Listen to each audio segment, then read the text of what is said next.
Halo, assalamualaikum warahmatullahi wabarakatuh.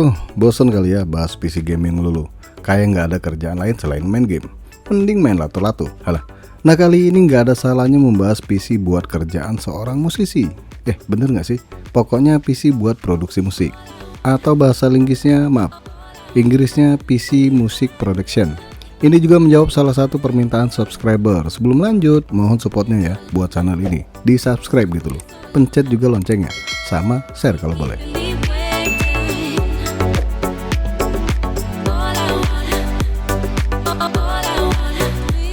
Setelah saya warawiri ke luar negeri, akhirnya saya menemukan sebuah jawaban. Keluar negeri beneran, bos? Ya kagak, duitnya dari mana? Maksudnya bolak-balik cari info di web luar gitu loh. Oh, jadi PC buat produksi musik itu ada 3 perangkat yang wajib diperhatikan: prosesor, RAM, dan SSD. Buat VGA itu nggak penting-penting banget ya. Ya kalau mau dual monitor, kalau nggak ada di motherboardnya, terpaksa beli VGA. Tapi bukan kewajiban beli VGA sekelas RTX misalnya. Bahkan Nvidia GT series pun lebih dari cukup untuk running dual monitor ya. Untuk casing nggak perlu bling-bling, yang penting ada kipas yang silent. Dan untuk power supply juga bukan yang wattnya gede, yang penting efisiensi tinggi, atau bukan yang kaleng-kaleng tentunya. Oke, langsung aja kita bahas satu persatu spek minimalnya.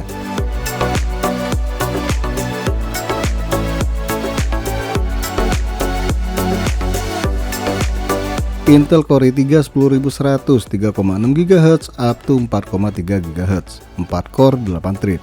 Salah satu prosesor murah dari Intel yang masuk rekomendasi PC buat produksi musik. Yap, karena udah 4 core dan 8 thread. PC buat produksi musik butuh core yang banyak ya minimal Core i3 seri ini. Kenapa ngambil yang non-F? Ya lagi-lagi kita nggak butuh VGA card ya, jadi biar lebih ngirit budget, cukup ambil i3 Gen 10 non-F ini. Harganya sendiri untuk barunya di kisaran 1,8 juta rupiah. Bekasnya itu di angka 1,3 juta rupiah. Kalau dana mepet ambil bekas nggak masalah, cukup aman ambil prosesor bekas.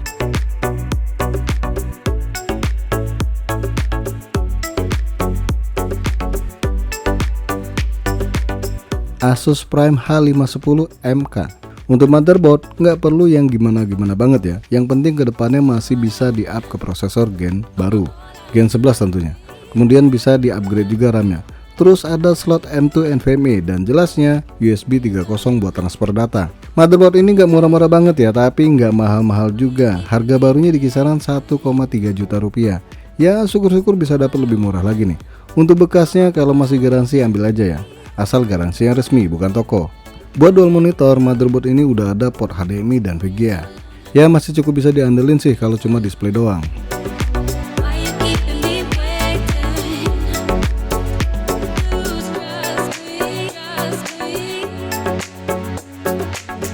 Tim Tickrate 16GB DDR4 3200 mHz. Karena target PC bukan yang nyentrik, maka pilihannya make RAM non bling-bling. Sebenarnya 8GB masih cukup buat PC production. Cuma kalau mau mengelola lebih banyak instrumen dan sebagainya, maka pilihan paling baik adalah 16GB dengan konfigurasi dual channel. Kalian bisa lihat contoh perbandingan antara kemampuan RAM 8GB versus 16GB di video ini. Untuk harga barunya tergolong murah loh. Harga baru RAM tipe ini di kisaran Rp890.000. Sedangkan harga bekasnya, ya gimana ya, mirip-mirip baru. Yang mending baru sekalian, lebih segar, ya nggak?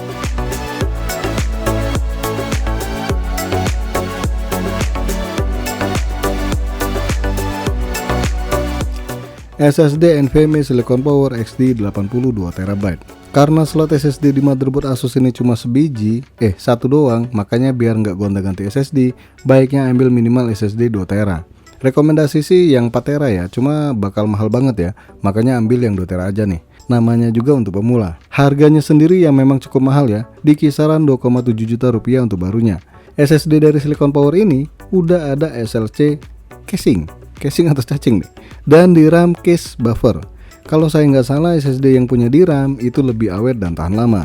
Bukan untuk diranjang, tapi untuk keawetan SSD-nya sendiri. TBW alias terabyte written itu hingga 1,6 TB dan garansinya 5 tahun. Cukup panjang loh.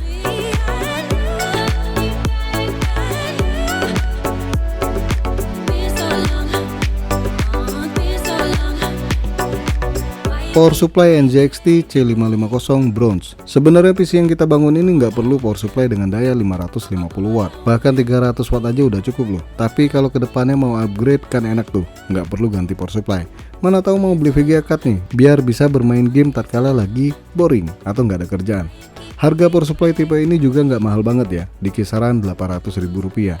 Kalian udah dapat power supply 80 plus bronze semi modular dengan garansi cukup panjang hingga 5 tahun.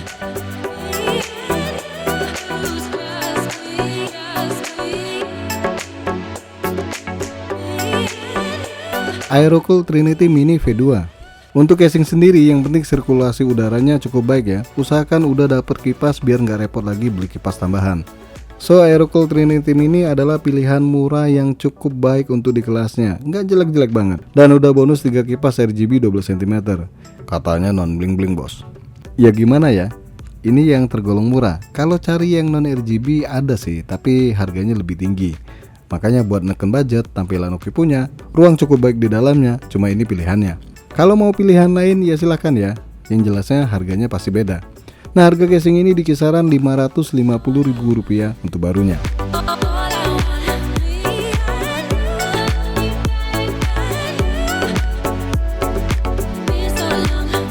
Dengan spek di atas sudah cukup untuk kebutuhan DAW, bukan AW. AW itu aduh, AW sakit. Alah, DAW itu singkatan dari Digital Audio Workstation atau bahasa kitanya Stasiun Kerja Audio Digital. Ya PC ini kedepannya masih bisa upgrade ke prosesor yang lebih jos gandos tentunya, macam Core i5 10600K tanpa harus gonta-ganti perangkat yang lain. Sayangnya sih slot RAM di motherboard ini cuma 2. Kalau mau upgrade terpaksa kalian jual RAM sebelumnya buat naik ke 32GB misalnya. Lantas berapa total PC rakitan buat produksi musik ini? Cuma 6,7 juta. Pas bos, lebih dikit. Cukup murah bukan? Ayo, murah nggak? Baru loh, bukan bekas. Kalau seandainya kalian dapat prosesor yang bekas, selisih harganya di kisaran Rp500.000. Jadinya cuma 6,2 juta rupiah. Wow, murahnya kebangetan. Oke guys, sampai di sini aja dulu bahasan PC untuk produksi musik. Semoga ini bisa memberikan gambaran buat kalian yang sedang ingin membangun PC khusus musik ini. Bagi subscriber lain yang pengen PC buat Lumion, coding dan sebagainya, sabar ya, insya Allah bakal saya bahas juga. Maklum, kerja sendirian, jadi harus dibagi-bagi waktunya. Sekali lagi jangan lupa untuk support channel ini dengan cara subscribe, like, dan share. Terima kasih udah mampir di Anchor Channel.